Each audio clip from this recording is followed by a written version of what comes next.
India TV YouTube channel को subscribe करें और बेल आइकन दबाएं। प्रधानमंत्री ने गुरुवार को भी ऑक्सीजन के उत्पादन और मांग के साथ साथ सप्लाई में आ रही दिक्कतों की समीक्षा की थी। पूरी कोशिश यह है कि अगले 48 घंटे में ऑक्सीजन क्राइसिस को पूरी तरह से खत्म कर दिया जाए। इसके लिए कितना होमवर्क हो चुका है और मोदी का आगे का प्लान क्या है, देखिए इस रिपोर्ट में। देश की सांस न उखड़े, इसलिए मोदी को एक्शन में आना पड़ा। हाई लेवल मीटिंग बुलानी पड़ी। नरेंद्र मोदी ने खुद मोर्चा संभाला। रेल मंत्री पीयूष गोयल को बुलाया। मीटिंग में कैबिनेट सेक्रेटरी थे, फार्मास्यूटिकल सेक्रेटरी थी, petroleum and nature gas ministry के रिप्रेजेंटेटिव थे, सड़क एवं परिवहन मंत्रालय के सचिव थे, विदेश सचिव थे, एनडीएमए से जुड़े लोग थे और गृह मंत्रालय के सचिव थे।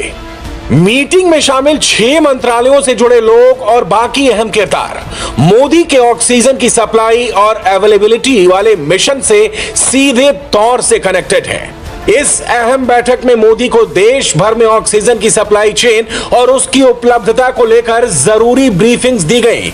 हर मंत्रालय ने अपना प्रेजेंटेशन दिया और इसके बाद मोदी ने इस इंपॉर्टेंट मीटिंग में सबको कुछ जरूरी और अर्जेंट टास्क दिए। वो टास्क क्या है, पहले ये समझिए। मोदी ने देश भर में ऑक्सीजन की आपूर्ति की पूरी डिटेल ली। प्रधानमंत्री ने क्लियर कर दिया कि ऑक्सीजन सप्लाई में तेजी लाई जाए। मोदी ने कई पहलुओं पर तेजी से काम करने की जरूरत पर जोर दिया। ऑक्सीजन का उत्पादन बढ़ाना हो, सप्लाई की रफ्तार तेज करनी हो और स्वास्थ्य सुविधाओं के लिए ऑक्सीजन देने के लिए नए तरीकों का उपयोग करना हो।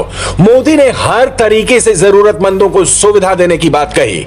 इसके अलावा राज्यों में ऑक्सीजन की आपूर्ति बिना किसी रोक टोक के हो, इसके लिए मोदी ने स्थानीय प्रशासन के साथ तालमेल बिठाकर सप्लाई जल्द से जल्द कराई जाने की बात कही। राज्यों को ऑक्सीजन का तेजी से परिवहन सुनिश्चित करने पर जोर दिया।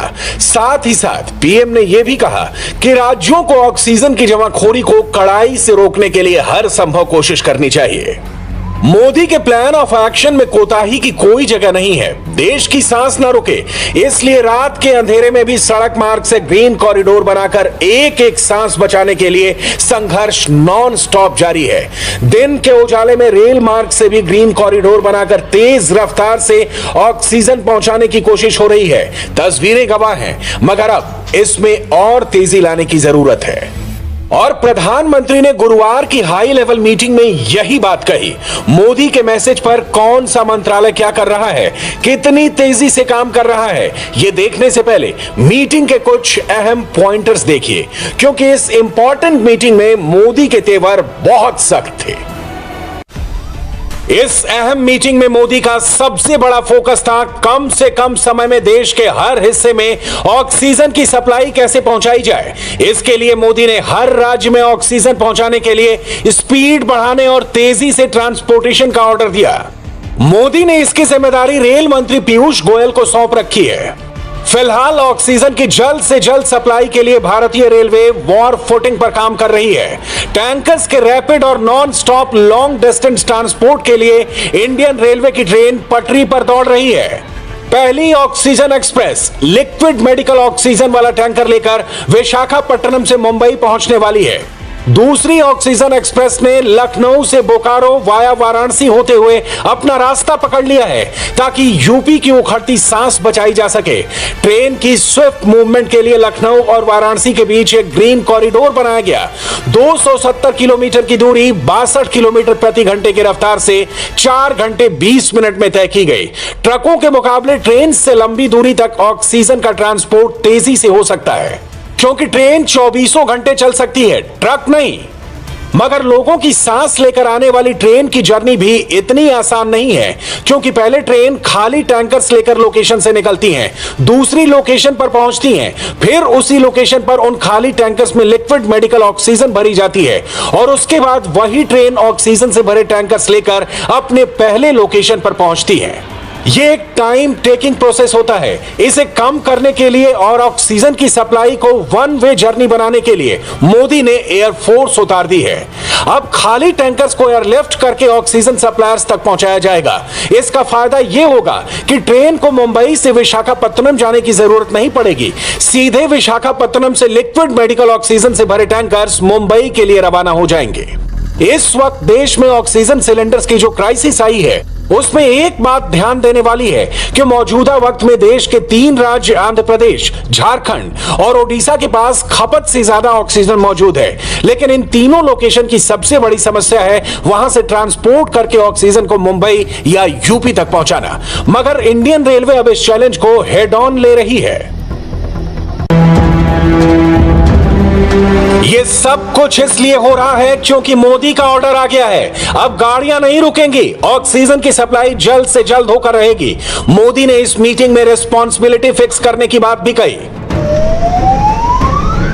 मगर मोदी के सामने सबसे बड़ी चुनौती ऑक्सीजन की सप्लाई के साथ साथ दिल्ली से लेकर हरियाणा तक सांसों के नाम पर हो रही पॉलिटिक्स भी है। दिल्ली के उप मुख्यमंत्री हरियाणा पर आरोप लगा रहे हैं, हरियाणा के सीएम दिल्ली पर आरोप लगा रहे हैं और इस तू-तू मैं-मैं के बीच कीमती वक्त जाया हो रहा है। 378 मीट्रिक टन में से उत्तर प्रदेश और हरियाणा के अधिकारियों के और वहां की पुलिस की दादागिरी की वजह से केवल 177 मीट्रिक टन ही कल उठ पाया, 177 मीट्रिक टन उठ पाया। आज भी यही स्थिति बनी हुई है। हरियाणा और उत्तर प्रदेश दोनों में आज जो दिल्ली में चारों तरफ से ऑक्सीजन की त्राही त्राही मच रही है, उसका सबसे बड़ा कारण यह है कि हरियाणा और उत्तर प्रदेश दोनों में ऑक्सीजन को लेकर जंगल राज मचा रखा है। वहां की सरकारें, वहां के अधिकारी, वहां की पुलिस वहां के ऑक्सीजन प्लांट से दिल्ली के लिए ऑक्सीजन निकलने नहीं दे रही है। यहाँ से जा रहा था फरीदाबाद, दिल्ली के क्रॉस करते हुए तो दिल्ली में उस ट्रक को रोक लिया गया और वहां से उसकी गैस निकाल दी गई। तो ये टेंशन के 2 मुद्दे बने। उसके बाद फिर एक स्टैंड ये लिया गया कि नहीं, हम पहले पानीपत से हरियाणा की पूरी करेंगे और जहां जहां जिस प्रांत में जो है वो करें। इससे घबराहट मच गई क्योंकि आवश्यकता और प्रोडक्शन दोनों का कोई तालमेल नहीं है। कहीं प्रोडक्शन ज्यादा है तो कहीं आवश्यकता ज्यादा है। क्योंकि अभी केजरीवाल का फोन आया था, वो भी धन्यवाद कर रहे थे कि कल शाम के बाद उनकी पोजीशन सारी ठीक हो गई है कि आगे भी ठीक मेंटेन रहा है। जो सिस्टम बन गया तो कोई दिक्कत नहीं है। इन सारे कंफ्यूजन को दूर करने के लिए, पॉलिटिक्स पर विराम लगाने के लिए मोदी की हाई लेवल मीटिंग से गृह मंत्रालय को डायरेक्ट मैसेज गया, जिसका नतीजा यह हुआ कि गृह मंत्रालय तुरंत एक्शन में आया और राज्यों को ना सिर्फ ऑक्सीजन सप्लाई करने का आदेश दिया, बल्कि राज्यों के बीच ऑक्सीजन की आवाजाही पर कोई पाबंदी ना लगे, यह भी तय करने को कहा। मैसेज क्लियर है, मेडिकल ऑक्सीजन की मूवमेंट को कोई राज्य रोक नहीं सकता, फिर चाहे वो बीजेपी शासित राज्य ही क्यों ना हो।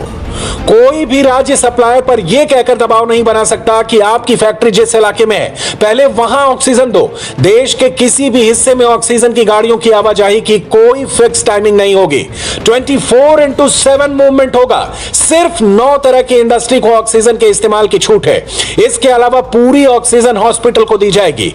डीएम और एसपी की जिम्मेदारी होगी कि वो गृह मंत्रालय का यह आदेश लागू कराएं। मोदी की हाई लेवल मीटिंग में कैबिनेट सेक्रेटरी भी थे। मोदी के नेक्स्ट प्लान के तहत इनकी जिम्मेदारी होगी सभी राज्यों और केंद्र शासित प्रदेशों के मुख्य सचिवों, पुलिस महानिदेशकों और स्वास्थ्य सचिवों को साथ लेकर पूरे कोऑर्डिनेशन से मौजूदा संकट पर काबू पाना। फार्मास्यूटिकल सेक्रेटरी ये मेक श्योर करेंगी कि देश के बिगड़ते हालात आउट ऑफ कंट्रोल ना हो, इसलिए जिन भी दवाओं या इंजेक्शन की किल्लत हो रही है सबको तत्काल प्रभाव से दूर किया जाए। मोदी ने सबका टास्क फिक्स कर दिया है और वो इस लड़ाई को खुद फ्रंट से लीड कर रहे हैं। गुरुवार को ऑक्सीजन की आपूर्ति दुरुस्त करने के लिए मोदी ने खुद कमान संभाली। ऑक्सीजन की किल्लत दूर करने के लिए 3 जरूरी उपाय भी बताए, मगर मोदी का नेक्स्ट बिग स्टेप अब से कुछ घंटों के बाद होगा।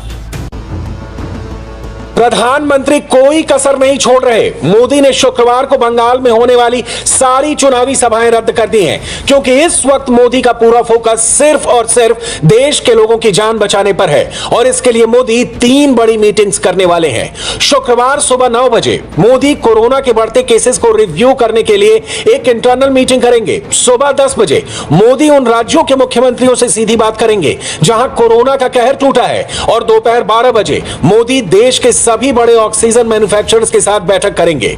मैसेज क्लियर है, मोदी ने अब इस लड़ाई को खुद लड़ने का फैसला कर लिया है। वो एक कप्तान के तौर पर टीम इंडिया को लीड कर रहे हैं और कोरोना पर जीत हासिल करके रहेंगे। नमस्ते, मैं हूं मीनाक्षी जोशी। वीडियो और खबरों से अपडेट रहने के लिए India TV YouTube channel subscribe करें, बेल आइकन दबाना ना भूलें। जुड़े रहें इंडिया टीवी के साथ।